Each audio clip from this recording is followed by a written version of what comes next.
And you're with Morning Report. National's housing spokesperson Judith Collins has called the government's KiwiBuild scheme a dog and questions how some people able to raise $650,000 for a deposit are allowed to qualify for the affordable housing. According to the Housing Ministry, figures given to RNZ, that's the situation for 3 people who've been given pre-approval to be part of the scheme. We have houses being built in places where there is no demand, whether it's Wanaka or Te Kaupata, and they just don't want to buy those KiwiBuild houses. So I think the scheme is a dog, and I'd much rather that there was more effort put into community housing and a lot more effort into bringing down the prices of houses for everybody, and that would be around Resource Management Act reform and planning reform. Helen O'Sullivan is the head of delivery for KiwiBuild and is with us in the studio. Good morning. Tēnā koe, Corin. Corin, yes. Now, tell us what is going on here. $650,000. Someone's got that amount of money to buy a house, put a deposit down. That seems like an awful lot, and they are eligible. Is that right? I think it's worthwhile having a bit of context here, Corin. In the original days of the scheme, most of these properties were being balloted. And so we were seeking information from would-be purchasers as to their ability to pay for the house, because there were concerns from developers that people arrive from the ballot process under the misconception that their finance is effectively already taken care of. So they're being asked for pieces of information, including the finance that they had, the deposit that they had, and then asked to provide some evidence of the finance.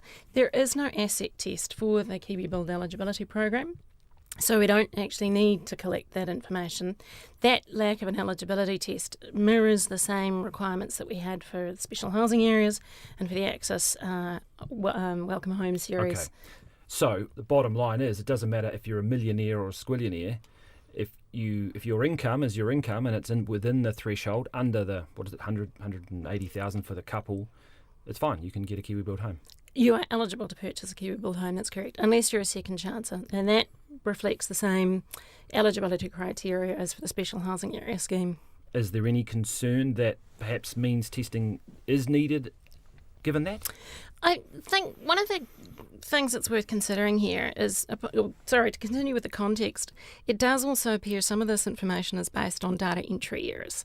So the one of the people these were these were people who screened as eligible. Sure. They haven't actually, only one person with a large declared deposit has actually purchased a home. They declared in their information that they had around about over $550,000 deposit, but in the written notes, which we have not also released, it clearly indicated that they'd transposed their available finance. Sure. And the okay, bit of data scheme. entry, that's understandable, but 17 or so with declaring $200,000 deposits. There's 2 others of the 600 who had 650,000. So still, there's clearly an issue here. I think, there is a misconception that these homes are subsidised. They're not subsidised. What the scheme is doing is facilitating the delivery of modest and affordable starter homes, which you still have to pay for. So you still actually need to have sufficient income and sufficient financial backing to actually purchase the homes. I would argue there's no subsidies in these. It's simply facilitating the delivery of affordable homes. There's no point in having the scheme unless it is providing these homes for first home buyers and those who are struggling. That's the whole point of it. Otherwise, why wouldn't we just leave it to the market? I would argue that the problem with the market has been that not only have we not been building enough homes, we haven't been building enough of the right type of homes. That is, the affordable homes in the lower price quartile where the KiwiBuild price caps are set. That means that there has been a dearth of supply, and particularly a dearth of supply in this affordable price range. But if someone can come in with $650,000, almost buy a house, in some areas for that much, given not Auckland perhaps, that then potentially takes that home away from someone who's lower down, who's struggling more. So what's the point in that? Well, the thing is, they still have to actually buy the home, and the reality is that we have sufficient supply for all of the buyers who wish to buy in this scheme. The original concept... Well, you might have too much. Is that part of the problem? Too much demand? Well, or not enough demand? We are getting better at matching demand with the supply in the program in terms of the properties that we're procuring.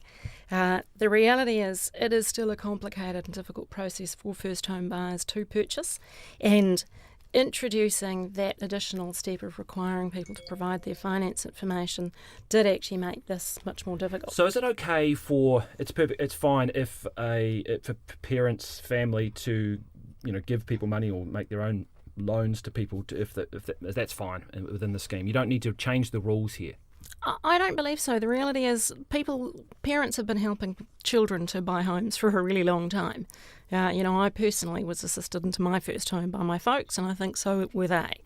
There is no asset test on this because what we're trying to do is facilitate supply, and that is where the market has been constrained, and that is where we have had market failure over the past few years. Just before we go, how are the banks about this? I mean, I don't know how a bank would feel about $600,000 or $300,000 with a low income. It's the income that they're probably, and the servicing of loans that they care about. Do you talk to the banks about this pre-approval process? At the end of the day, that is sort of one of the reasons why we've decoupled this finance process from the eligibility process, because the eligibility process simply asks you to declare your income and your residency status. Getting finance from a bank is still something you have to do as a separate process with the bank, and of course the banks are looking at your servicing and your income threshold. So the program isn't actually arranging your finance for you. You've still actually got to go to the bank and get that separately. Are you working with the banks though in terms of helping facilitate those? If it's a KiwiBuild home, does that carry extra weight? We certainly are working with and communicating with banks on a really regular basis, and working with them to. What we're trying to do here is make the process for buyers a whole lot simpler, and so moving that piece of the process to the banks where it actually more correctly belongs is a much more useful step. Helen O'Sullivan, thank you very much, Head of Delivery for KiwiBuild. Thank you very much for your time. It's 17 minutes past 8. Insurance companies are telling